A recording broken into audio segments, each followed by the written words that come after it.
Salut tout le monde, j'espère que vous allez bien les amis. On est parti pour une nouvelle vidéo. On va se refaire un petit tour du monde des actus foot depuis à peu près 24 heures maintenant. Et on va démarrer avec l'anniversaire d'Hatem Ben Arfa. 37 ans pour Hatem aujourd'hui. On lui souhaite évidemment un très joyeux anniversaire.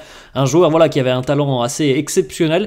Et il me semble d'ailleurs que depuis quelques mois maintenant, il s'est mis au paddle. Et je crois d'ailleurs qu'il est très très doué au paddle. On continue avec la petite information qui concerne le groupe M6 qui a donc acquis les droits de la prochaine Coupe du Monde. Alors ça ne veut pas dire qu'il n'y aura plus de rencontres sur TF1 parce que si TF1 et M6 tombent d'accord, les deux chaînes pourraient co-diffuser. Après, c'est aussi maintenant à M6 de décider si ils vont vouloir vendre des droits à TF1.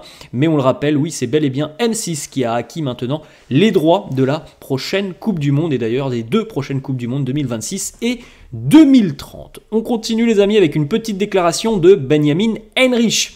Le joueur du RB Leipzig, hier le Real a affronté le RB et il s'exprime notamment sur l'altercation entre Vinicius et Willy Orban.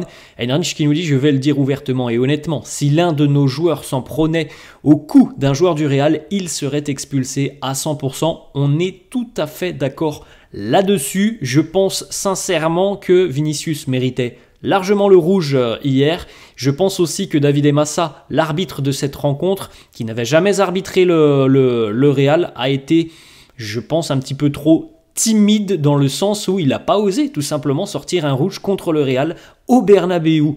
Mais c'est une vérité, Vinicius mérite largement le rouge hier. On enchaîne avec une petite information qui concerne Marcelino, l'entraîneur de Villarreal, ancien entraîneur de l'OM, qui est de retour ce soir au Vélodrome, puisque ce soir en Europa League, l'OM affronte Villarreal.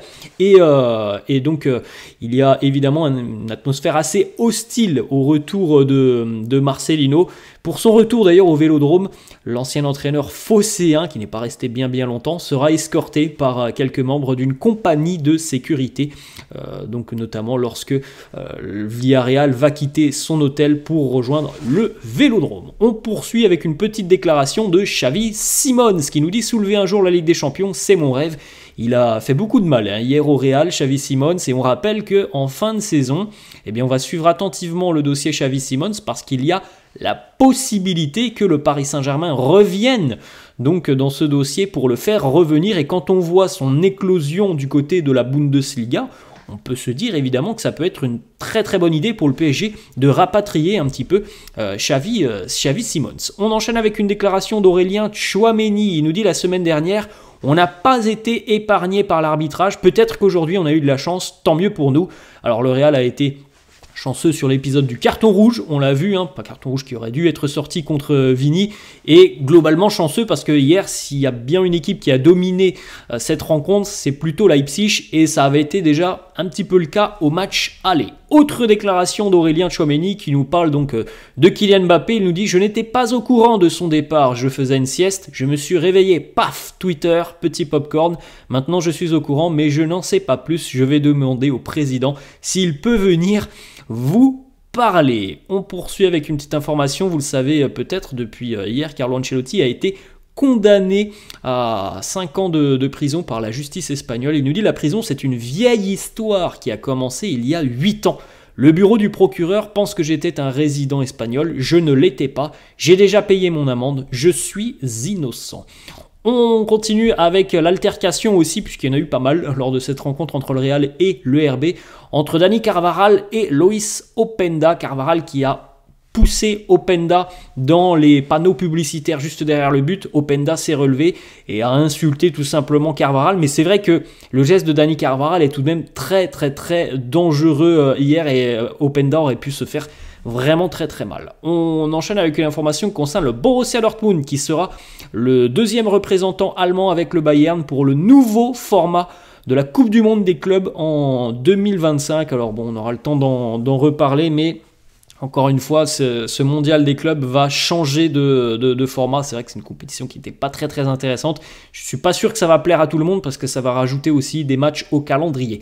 On enchaîne, on va du côté de Manchester City. City qui enchaîne une 10e victoire de suite en Champions League, une première dans l'histoire pour un club anglais. Seul le Real 10 et le Bayern 15 ont déjà réalisé une telle performance. On fait un petit point aussi sur les qualifiés à l'heure actuelle en Ligue des Champions. On retrouve le PSG, le Bayern, le Real et Manchester City suite des huitièmes de finale la semaine prochaine. Pour info d'ailleurs, Manchester City s'est qualifié hier.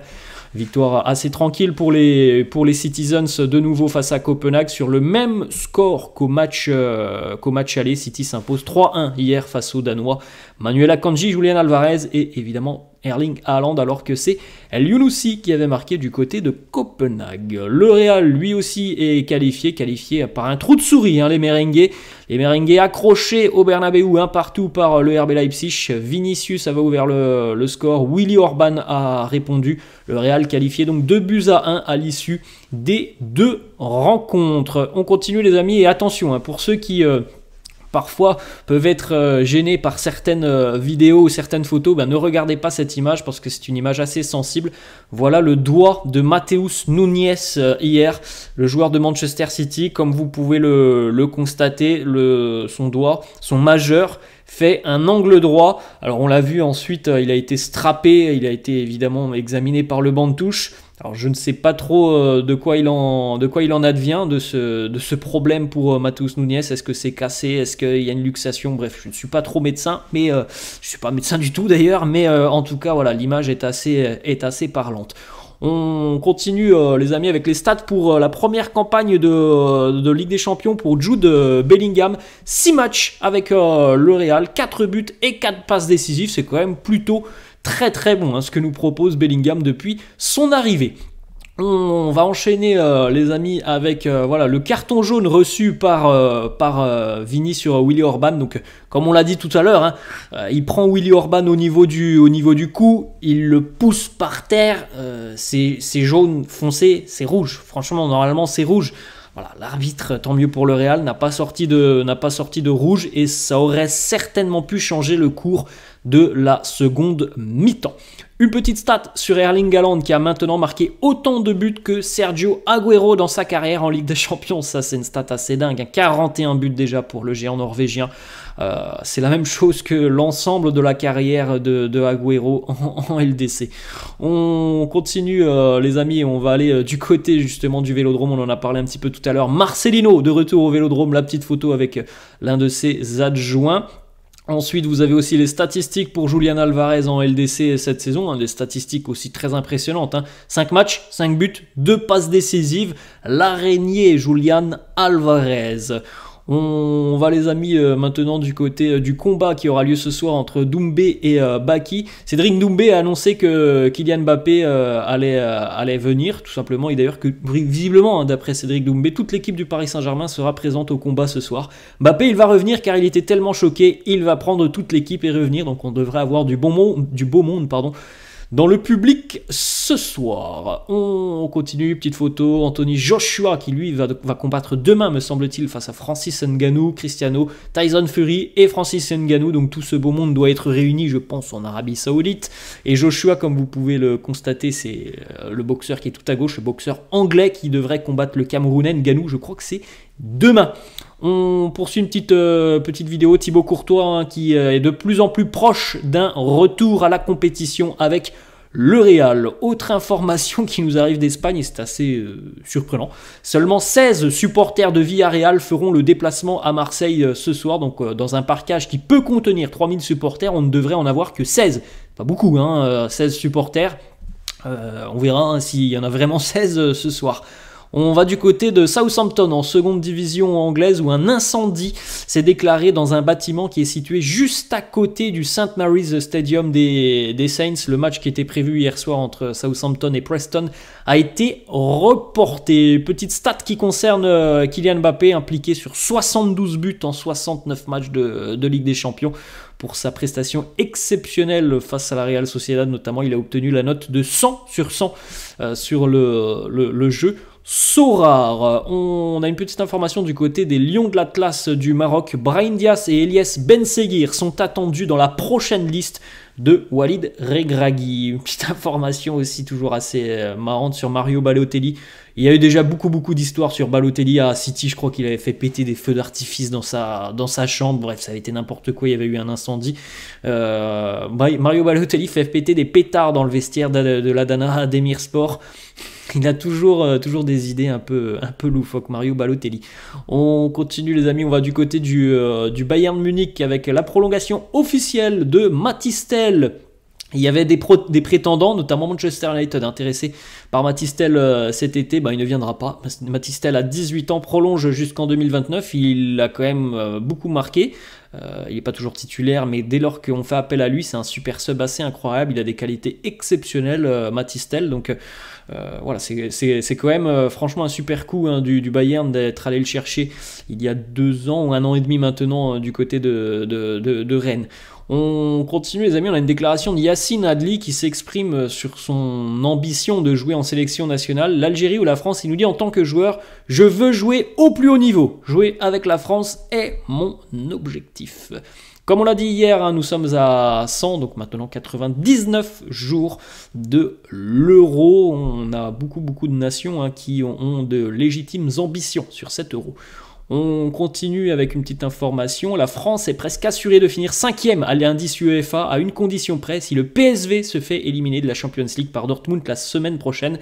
Une 5e place qui allouerait donc à la Ligue 1 7 places européennes et ça serait évidemment exceptionnel. Petite information, un ancien joueur de foot du Stade Malherbe de Caen, Johan Cour, est passé en direct dans l'émission. Ça peut vous arriver sur M6. L'émission traite d'arnaques, de différends entre personnes. Et le footballeur a été pointé du doigt par une jeune femme qui lui a prêté 8 000 euros. 8 000 euros qu'il ne lui a pas rendu. Johan Cour aurait des problèmes notamment d'addiction aux paris sportifs. Petite photo les amis aussi du probable futur maillot du Paris Saint-Germain pour la saison prochaine. Design plutôt sympa. Alors c'est classique mais plutôt sympa le fait qu'on n'ait pas des couleurs pleines, notamment sur les petites bandes blanches. Alors c'est pas encore officiel mais il devrait ressembler à ça. On a une déclaration de Nasser aussi dans le vestiaire parisien après la qualif. Il nous dit que c'est une victoire collective, on est plus fort ensemble. Il n'y a pas de pression sur vous, vous devez continuer à prendre du plaisir, écouter l'entraîneur et entretenir l'état d'esprit. On continue avec l'information qui concerne Jude Bellingham. Carton rouge la semaine dernière, la suspension est tombée. Jude Bellingham est suspendu pour 2 matchs. Le Real va faire appel. Information aussi sur Kylian Mbappé. Il a marqué 11 des 15 derniers buts du PSG en phase à élimination directe de la Ligue des Champions. C'est quand même assez impressionnant cette statistique. Il y a une grosse dépendance et il est vrai que l'année prochaine, il va falloir trouver quelqu'un qui sera en mesure de mettre les buts que Kylian mettait. Petite photo aussi assez sympa. Liverpool dévoile une nouvelle collection en collaboration avec LeBron James. LeBron James, il me semble-t-il, alors c'est un grand fan de Liverpool, ça on le sait, mais je crois aussi qu'il a acquis quelques petites infimes parts de Liverpool. Comme on l'a dit tout à l'heure, le parquet espagnol a réclamé 5 ans de prison contre Carlo Ancelotti pour fraude fiscale. L'Italien aurait fraudé plus d'1 million d'euros entre 2014 et 2015. Et puis donc la petite information pour terminer donc sur ce petit tour du monde de 24 heures. Mathys Tel, comme on l'a dit, a prolongé son contrat avec le Bayern jusqu'en 2029. Voilà les amis, la fin de cette vidéo. J'espère que ça vous a plu. N'hésitez pas, si vous appréciez, à lâcher un petit pouce bleu. N'hésitez pas non plus à vous abonner à la chaîne. Je vous laisse et je vous dis à la prochaine. Ciao!